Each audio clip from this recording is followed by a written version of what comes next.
the country. If you're in jail currently, during pretrial, but you have not been convicted, like you're still in jail waiting for your day in court, you are still eligible to vote.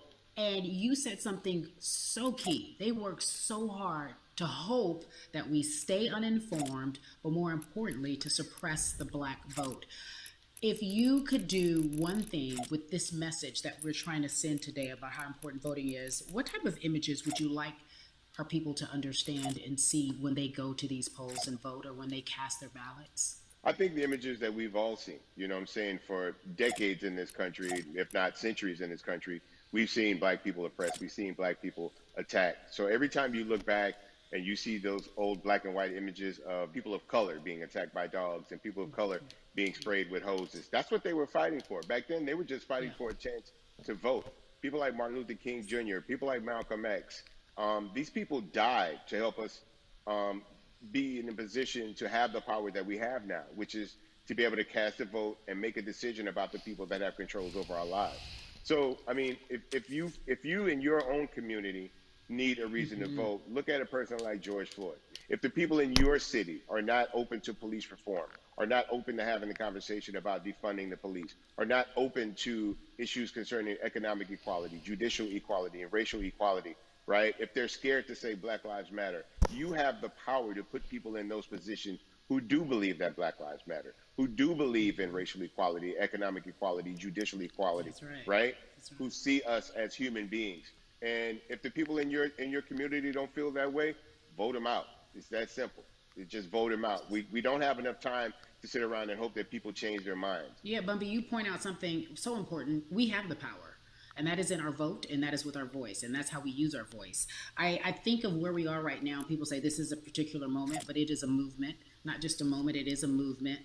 Why, in your opinion, was it George Floyd's death? Why was that the chosen brutality for people to say, oh my God, black people are still oppressed in this country, and it is not fair? I think it's twofold, Carrie, and so many different encounters between people of color and the police, there simply is no proof of what happened in the interaction.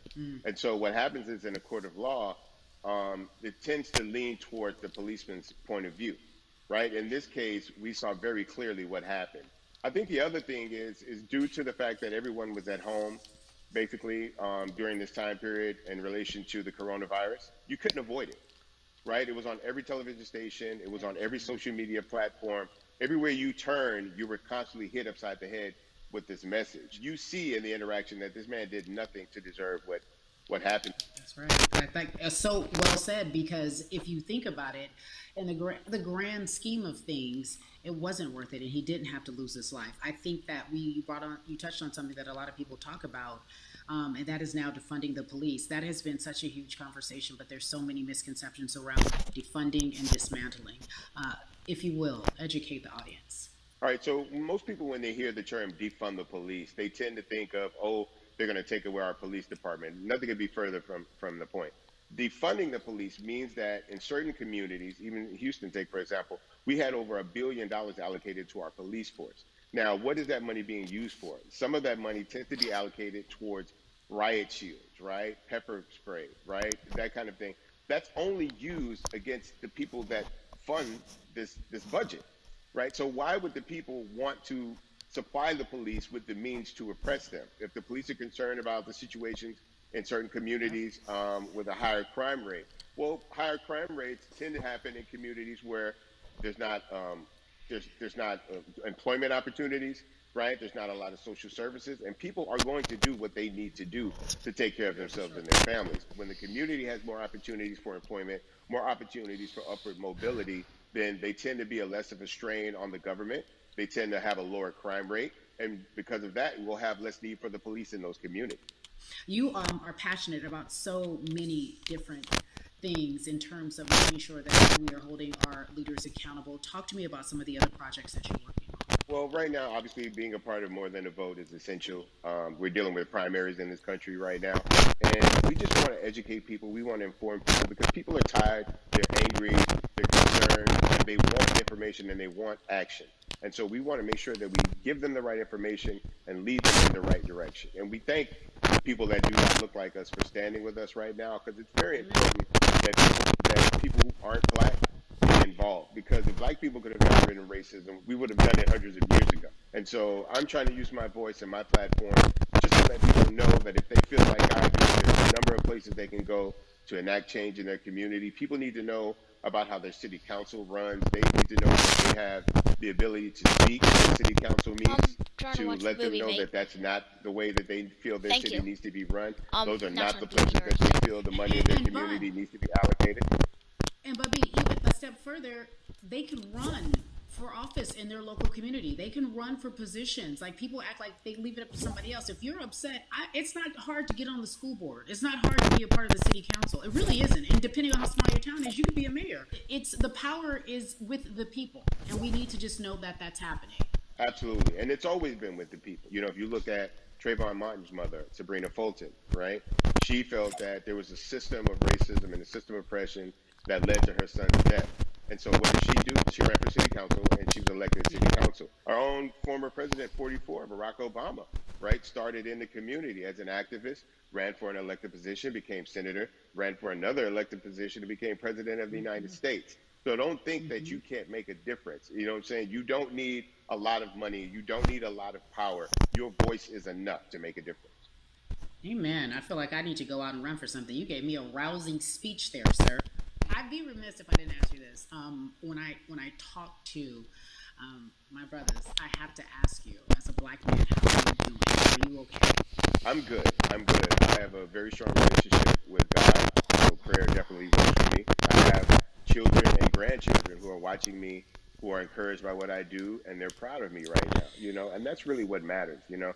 The change starts at home, you know, so as long as you have a support system that believes in what you're doing and supports you in what you're doing, you have everything you need to go out there and fight the good fight. And for those that don't, there's a community of people here to help you. So you can go to places like morethanavote.org. There are many different places that will encourage you, inform you, and they will put you with groups of people that feel like you, that are ready to take action. So no one has to go about this alone if they want to do it. Yeah, we're stronger together. People have been saying it, but that has much more meaning now that we're in our movement, not just this moment. Bumby, it has been an education, always a pleasure. Thank you so much. I appreciate you. Keep fighting the good fight. Keep up the good fight.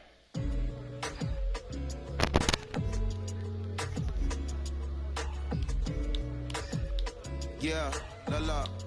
So our next guest, I have to admit, I'm a fan, but there are so many different people that we could talk to, and I thought it was so imperative that we speak with her. You know her as Molly on the huge, successful show Insecure, HBO's Insecure.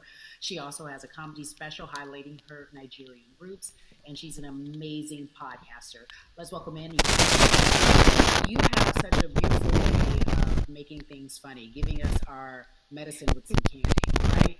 The humor and the healing. You bring all of that to your space. And right now, as you look across this country and how everyone is so broken and so upset, if it's not social injustice, it's the pandemic, it's depression, it's unemployment, the list goes on and on. How are you doing?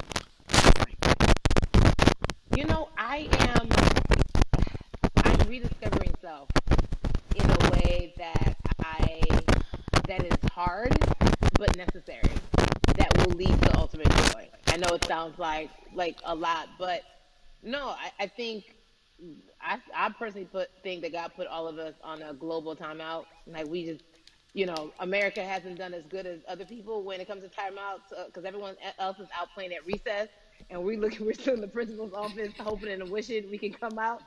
But I think that if we settle into the timeout and really learn the lesson that we're supposed to learn from this season, I think we'll emerge better. We'll learn how to play well with others in more ways than one.